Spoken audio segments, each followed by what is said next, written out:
Truk tangki yang melaju tak terkendali akhirnya terhenti usai menabrak pagar rumah warga di Jalan Lintas Sumatera Masehi, Air Batu, Asahan, Sumatera Utara. Akibat kecelakaan ini, truk mengalami ringsek berat pada bagian depan dan sopir mengalami luka. Sebelumnya, truk sempat melaju kencang dari arah turunan dan melebar ke kanan sehingga menabrak 3 kendaraan yang melaju dari arah berlawanan.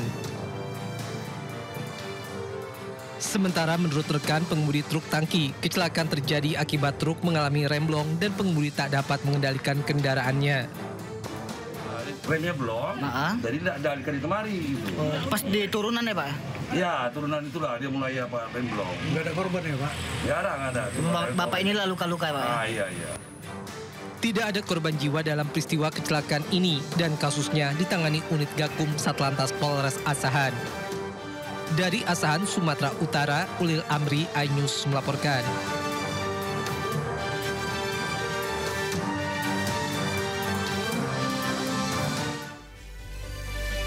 Selamat siang, pemirsa. Indosiar kembali hadir menemani aktivitas Anda bersama saya Indra Setiabudi. Berikut berita pilihan siang hari ini.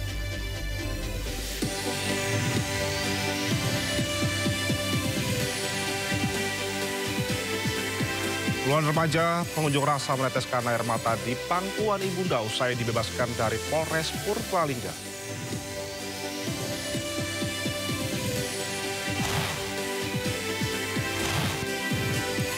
Menteri Pertanian Amran Sulaiman menyebut banyak kejanggalan atau anomali di balik harga beras yang semakin tinggi.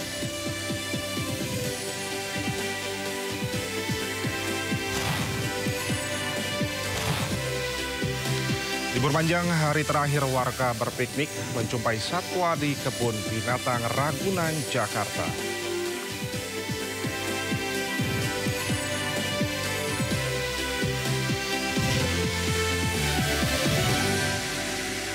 Ya pemirsa, kita awali siang hari ini dengan kekerasan terhadap jurnalis kembali terjadi.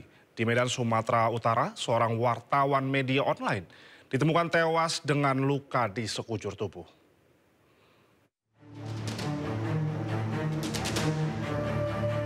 Seorang jurnalis media online di kota Medan, Niko Saragih, tewas dengan sejumlah luka di wajah, tangan, dan kaki. Sebelum dinyatakan tewas, Niko sempat dilarikan ke Rumah Sakit Advent Medan oleh pemilik kos tempat korban tinggal. Pria yang tinggal di Jalan PWS Medan Petiasa ini ditemukan tak sadarkan diri di kamar mandi oleh teman wanitanya. Ibu korban menduga kematian anaknya diduga tak wajar karena ada sejumlah luka di tubuhnya. Tidak percaya kami itu. Tidak percaya kami. Pasti ada kekerasan itu. Sementara itu, polisi masih menyelidiki penyebab kematian korban dan menelusuri indikasi kematian tak wajar dengan memeriksa sejumlah saksi. Untuk kali itu kami masih mendalami, kami masih melakukan penyelidikan. Saat ini jenazah Niko Saragih diotopsi di Rumah Sakit Bayangkara Medan. Dari Medan, Sumatera Utara, Aminur Rashid, iNews melaporkan. 2 orang DPO kasus pencurian uang miliaran rupiah di Pangkalan Bun yang bersembunyi dalam hutan di Kabupaten Lamandau telah diamankan polisi dengan kondisi kelaparan berdasarkan laporan warga setempat pada 4 September lalu. Perkiraan dari mana? Ini uang semua ini? Kedua pelaku pencurian uang sejumlah 1 miliar rupiah diamankan warga desa Kudangan, Kecamatan Delang, Kabupaten Lamandau pada hari Jumat 5 September 2025 dini hari saat bersembunyi di hutan desa setempat. Kedua pelaku yang masuk daftar pencarian orang tersebut ditemukan lemas kelaparan berikut barang bukti uang curian dalam kondisi basah. Selama 25 hari melarikan diri, mereka hanya makan pisang dan singkong. Selanjutnya, warga menyerahkan kedua pelaku ke Polres Lamandau dan diproses ke Polres Kota Waringin Barat untuk ditindaklanjut. Total komplotan pencuri berjumlah 3 orang. 1 orang lainnya telah diamankan sebelumnya di Kalimantan Barat. 900-an juta, di mana juga ini saat diamankan uang dalam keadaan basah di Kecamatan Delang, di mana masyarakat memberikan informasi dan polisi bersama masyarakat mengamankan, kemudian dibawa ke Polsek Delang. Para pelaku merupakan pencuri spesialis pecah kaca mobil yang sudah beraksi di 3 provinsi di Kalimantan, yakni Kalimantan Tengah, Barat, dan Timur. Sebelumnya, komplotan ini beraksi hanya hitungan detik, merampok uang dari dalam mobil sport milik korban yang tengah terparkir singgah makan dengan memecahkan kaca mobil sisi kiri di Pangkalambun, Kabupaten Kota Waringin Barat, Kalimantan Tengah pada Senin 11 Agustus 2025 silam.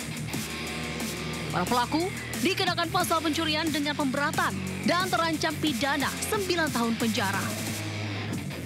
Dari Pangkalambun, Kabupaten Kota Waringin Barat, Kalimantan Tengah, Sigit Sahwan Pamungkas melaporkan.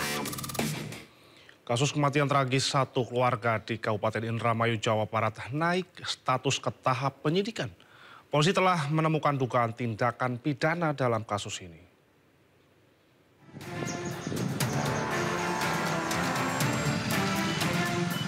4 hari pasca penemuan 5 korban tewas terkubur dalam satu lubang, misteri penyebab kematian keluarga Syahroni masih belum terungkap. Hingga kini garis polisi juga masih terpasang di lokasi kejadian, tepatnya di Kelurahan Pauman, Kabupaten Indramayu. Saat dikonfirmasi Kasih Humas Polres Indramayu, AKP Tarno menegaskan tim penyidik menemukan indikasi tindak pidana dalam peristiwa ini. Dari hal meninggalnya 5 orang satu keluarga di Pauman, tim penyidik meningkatkan statusnya ke penyidikan, prosesnya ke penyidikan, karena dari tim rekan-rekan penyidik meyakini menemukan ada peristiwa pidana pada kasus tersebut. Meski demikian, polisi belum mengungkap detail tindak pidana yang dimaksud karena masih dalam proses penyidikan. Dari Indramayu, Jawa Barat, Tois Iskandar, iNews melaporkan. Diduga remblong, bus listrik Transjakarta jurusan Pulau Gadung Galunggung menabrak 2 toko perabotan di kantor di Menteng Atas, Jakarta Selatan. 1 orang menderita patah tulang dalam insiden tersebut.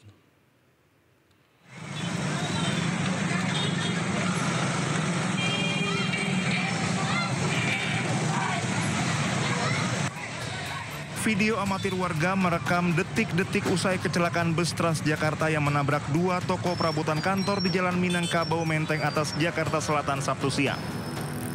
Dalam video, kondisi kepala bus menabrak bagian depan toko hingga mengalami rusak parah. Menurut salah satu korban, peristiwa bermula saat bus berbelok dari arah Manggarai menuju Jalan Minangkabau tiba-tiba menabrak 2 bangunan toko dan 1 sepeda motor. Diduga rem bus gagal berfungsi atau mengalami remblong. Kecelakaan ini membuat bangunan toko dan 1 sepeda motor rusak parah. 1 orang juga dikabarkan mengalami patah tulang dan sudah dievakuasi ke rumah sakit terdekat. Warga mengatakan sopir yang merupakan seorang wanita juga mengalami luka-luka. Sementara itu, akibat kecelakaan, arus lalu lintas dari arah Saharjo menuju Minangkabau sempat tersendat. Dari Jakarta, Helmi Sajangbati, iNews melaporkan.